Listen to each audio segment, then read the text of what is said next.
Hello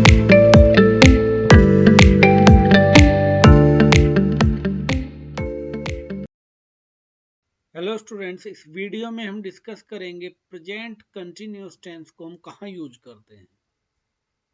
where to use present continuous tense, this is the topic of this video.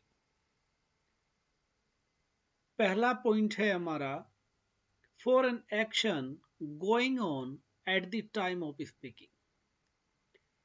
जब आप बोल रहे हैं तब उस समय बोलते हुए अगर आपके सामने या आप कोई एक्शन कर रहे हैं तब आप यूज करेंगे प्रेजेंट कंटिन्यूअस टेंस को, रही वाला टेंस। इसकी स्ट्रक्चर की वीडियो अगर आपने नहीं देखी है तो वो वीडियो आप देख सकते हैं। इसमें अक्सर वर्ड क्या मिलेंगे आपको, now, at present, at the moment, currently, इस तरह के एडवर्ब्स आपको मिलेंगे। और अगर आपको इस तरह का वर्ड आप यूज कर रहे हैं तो आप प्रेजेंट कंटिन्यूअस से सेंटेंस बनाएंगे। जैसे कि मैं सेंटेंस बोलता हूं, she is singing, she is singing. अब इसमें मैंने नाउ ब्रैकेट में दिया है।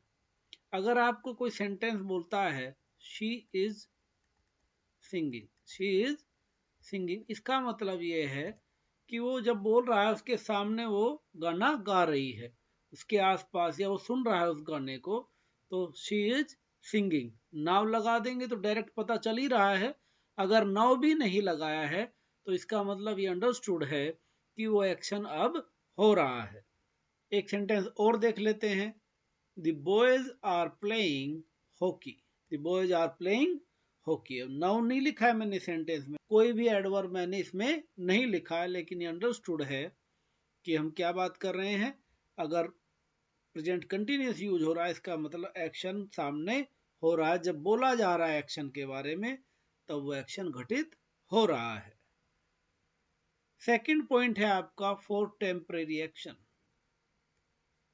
अब सामने हो रहा है तो आपके एक्शन, या एक्शन टेम्परेरी है, मतलब परमानेंट नहीं, रेगुलरली नहीं होता है, टेम्परेरी एक्शन है, कुछ समय के लिए हो रहा है। कोई भी एक्शन अगर आप ऐसा कर रहे हैं उसके बारे में आप बताना चाहते हैं तो क्या करेंगे, प्रेजेंट कंटिन्यूअस सेंटेंस आप बोलेंगे। I am reading Gitanjali, Gitanjali एक बुक का नाम है। I am reading Gitanjali, I am reading Gitanjali, जैसे आप बोल रहे हैं मैं गीतांजलि पढ़ रहा हूं। अब दो रेफरेंस है, अगर आप नाउ बोलते हैं आपके सामने ही है देखने वाला तो नेचुरली ही पहला पॉइंट आ जाएगा। नहीं तो आप ऐसा भी बोल सकते हैं कि आई एम रीडिंग गीतांजलि, इसका मतलब यह है आप आजकल गीतांजलि पढ़ रहे हैं, 2 दिन में, 4 दिन में, 6 दिन में वो खत्म हो जाएगी। कोई भी आप बुक पढ़ेंगे 2 दिन, 4 दिन, 6 दिन, 10 दिन में समाप्त हो जाती है। तो टेम्परेरी एक्शन है आपका, एक्शन कैसा है, टेम्परेरी।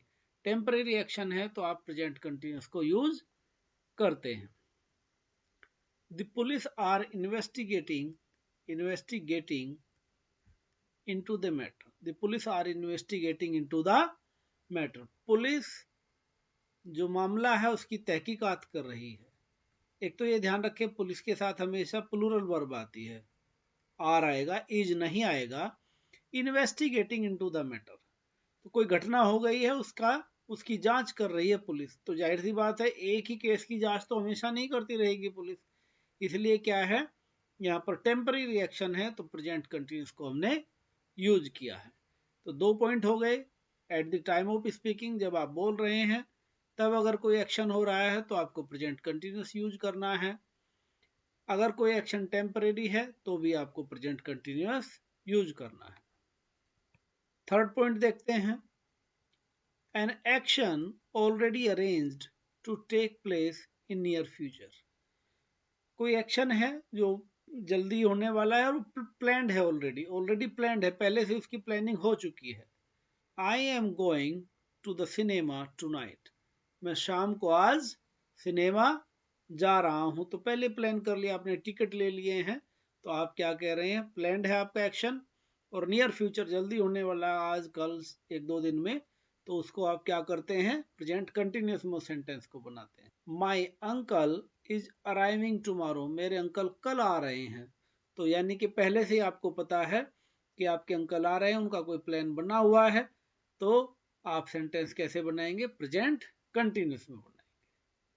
तो ये सिचुएशंस हैं बेसिकली। ये मैं समझा क्यों रहा हूं आपको, इस बात को समझने की कोशिश कीजिए।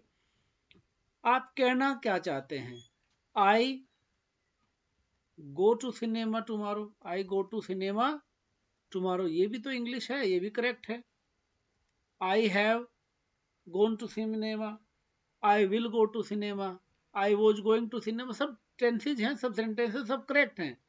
लेकिन कब किस सिचुएशन में कौन सा आपको बोलना है, आपकी बात सही समझे सुनने वाला, उसके लिए हम इन सारी चीजों को कर रहे हैं। My uncle is arriving tomorrow, तो ये आप नियर फ्यूचर में कोई भी प्लान्ड एक्शन होता है तो उसको आप प्रेजेंट कंटिन्यूअस में बोलते हैं। लास्ट पॉइंट है obstinate habit doesn't change after advice, ऐसी आदत जो एडवाइस के बाद भी चेंज नहीं होती, ऐसी चीज जो आप रिपीटेडली करते रहते हैं और अनवांटेड है, करनी नहीं चाहते आप, या आपको करना नहीं चाहिए लेकिन फिर भी होती रहती है, ऐसे एक्शंस को अगर आप बताना चाहते हैं तो आप प्रेजेंट कंटिन्यूस में बताएंगे। जैसे माई सन इज ऑलवेज स्पिलिंग थिंग्स, मेरा बेटा अक्सर चीजें गिराता रहता है, यानी कि गिर जाती हैं, उससे छूट जाती हैं, कोई पानी दिया उसको गिलास से निकाल देगा, इस तरह की चीजें वो करता रहता है, आदत है उसकी, और वो चेंज नहीं हो रही है एडवाइस के बाद भी। He is always creating a noise, he is always creating a noise, वो अक्सर या हमेशा शोर मचाता रहता है, शोर क्रिएट करता रहता है, तो इसकी आदत है, ऑब्स्टिनेट हैबिट है, बार बार सलाह देने के बाद, बार बार मनाही करने के बाद भी वो उसको करता रहता है। अगर आप इस तरह की कोई भी बात करना चाहते हैं तो आपका सेंटेंस क्या होगा? प्रेजेंट कंटिन्यूअस होगा। इस तरह से आप इन सारे चीज़ों को यूज करेंगे। अब आपके लिए बेसिक क्या है कि आप कोई भी टेक्स्ट पढ़ रहे हैं, कुछ भी टेक्स्ट का मतलब कोई भी बुक पढ़ रहे हैं, वहां आपको कोई सेंटेंस दिखाई देता है और वो किस में लिखा है? प्रेजेंट कंटिन्यूस में लिखा है। तो आपको इन चार में से कोई एक रीजन होगा जिसकी वजह से वो सेंटेंस प्रेजेंट कंटिन्यूस में लिखा, उसको आप अटैच करने की कोशिश करेंगे।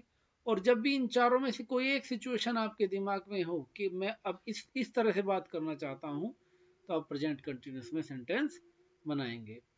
अगर आप यहाँ तक देख चुके हैं वीडियो और हमारे चैनल को आपने सब्सक्राइब नहीं किया है, I request you to subscribe my channel, like this video and share with your friends. Thank you very much for watching this video.